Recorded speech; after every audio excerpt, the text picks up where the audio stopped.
اهلا بيكم، يا رب كلكم تكونوا كويسين. اكتبوا لي في التعليقات اخباركم ايه وبتتابعوني من انهي بلد. الفيديو النهارده زي ما شفتوا كده في العنوان، وهو رأيي في منتجات كوتونيل او مشتريات جبتها من كوتونيل.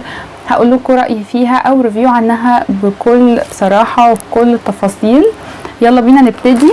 بصوا، طبعا اللي انا عرفته ما كنتش اعرف ان كوتونيل هو كمان متقلد، وليه يعني اماكن كتير كاتبين الاسم ومزودين عليه حاجه بسيطه جدا، وبيبقوا مش كوتونيل اصلا، يعني فاهمين؟ فخلي بالكم من الموضوع ده لان انا ما كنتش اعرف بصراحه. تمام. طيب بصوا بقى، كوتونيل الاصلي مش هتلاقوا مكتوب اي حاجه جنب يعني الكلمه الاساسيه. شايفين؟ قبل ما ابتدي معاكم على طول هتلاقوا الكلمه الاساسيه بتاعته ومش مكتوب اي حاجه تاني جنبها، وبتلاقوا عنده منتجات كوتونيل، مش بتلاقوا عارضين منتجات لحاجات تانية. يعني بنسبه شويه كده انه تحاولوا تعرفوا، لانه للاسف عاملين الالوان الديكور شبهه جدا. بصوا، دي الحاجات اللي انا اشتريتها. شايفين التوب ده اهو.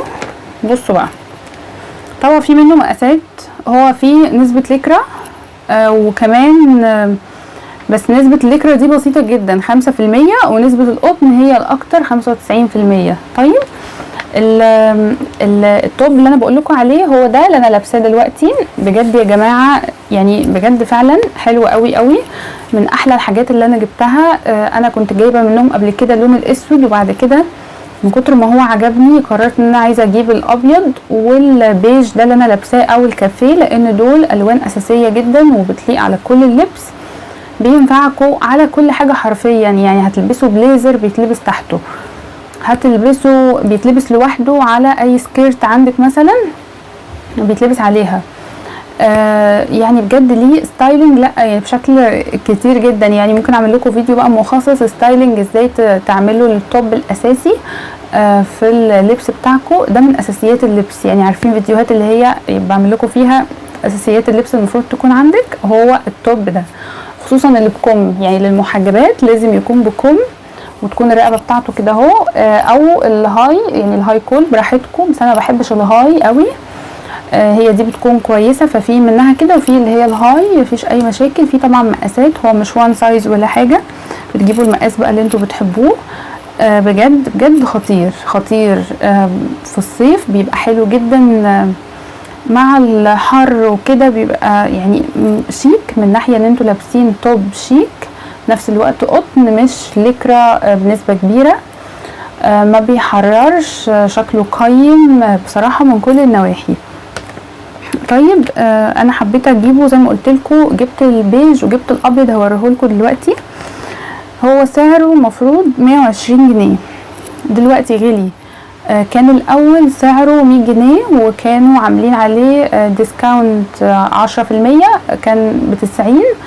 الكلام ده يعني كان من تقريبا شهر كده او حاجه كده، ودلوقتي زاد سعره، زودوه 20 جنيه فبقى سعره 120 جنيه. ولو في بقى ديسكاونت في اليوم اللي انتوا رايحين فيه 10% بتاخدوه ب110. تمام. طيب فيعني برضو سعره كويس، فاهمين؟ حاجه برضو سعرها كويس وحاجه قيمه، وانتوا برضو لابسين حاجه قطن مش مضايقاكوا كل الكلام ده.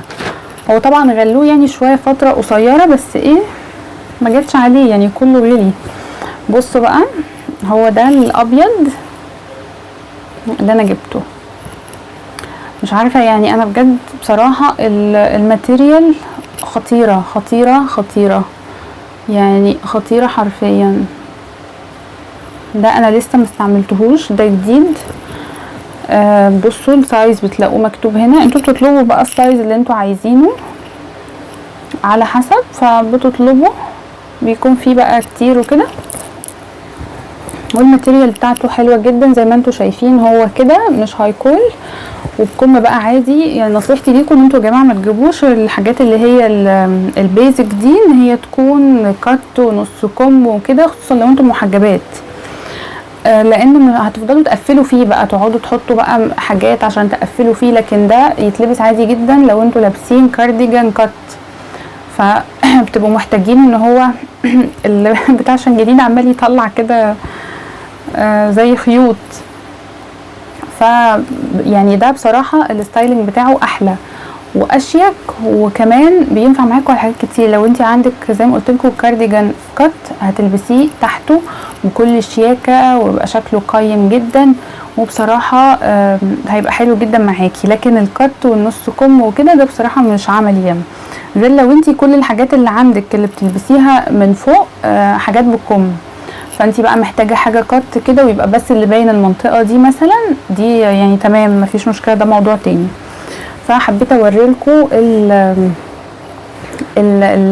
يعني القطعه البيزك دي اللي هي لازم تكون عند كل بنت بصراحه في الصيف وفي الشتاء كمان. يعني ده بيتلبس كمان بقى للتدفئه، بصراحه حلو جدا جدا، بيدفي جدا يعني. ف لا مهم ان هو يكون عندنا. انا ما صدقت لقيت حاجه كده، لان انا كنت بدور وجربت حاجات كتير وجربت انواع كتير ولحد لما استقريت.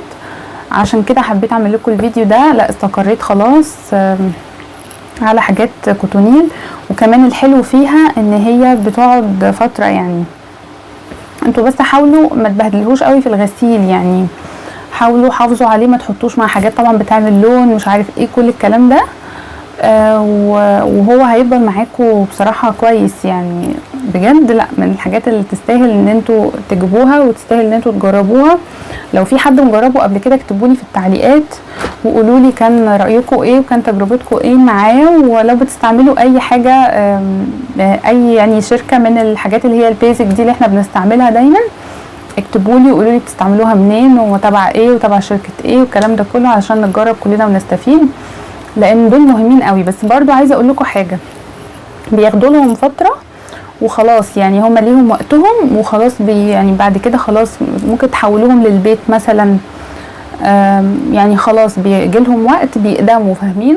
بس مش وقت قليل، يعني بياخدوا وقت محترم كده وبعد كده خلاص بيقدموا. لازم بقى ان هما ايه يتجددوا، لان دول بتبقى حاجات ملامسه للجلد، يعني بتتغسل كتير، يعني كل مره بتتغسل وكده فبتتهلك يعني. فمن الحاجات اللي بتاخد وقتها وبتتغير، زي البندانات بتاعتنا بتاعه الحجاب وكده بتاخد لها وقتها وتتغير. يعني الطرح عادي ممكن تلبسوها فترات طويله، يعني سنين طويله.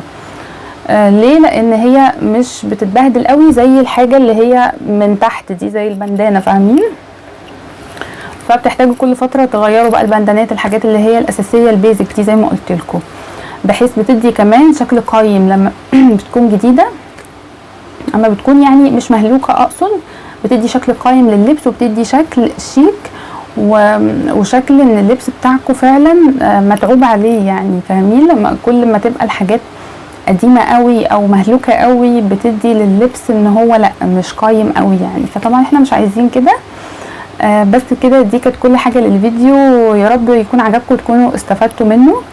اكتبوا لي في التعليقات رايكم، حابين في الفيديوهات الجايه نتكلم عن ايه او نجرب ايه تاني مع بعض.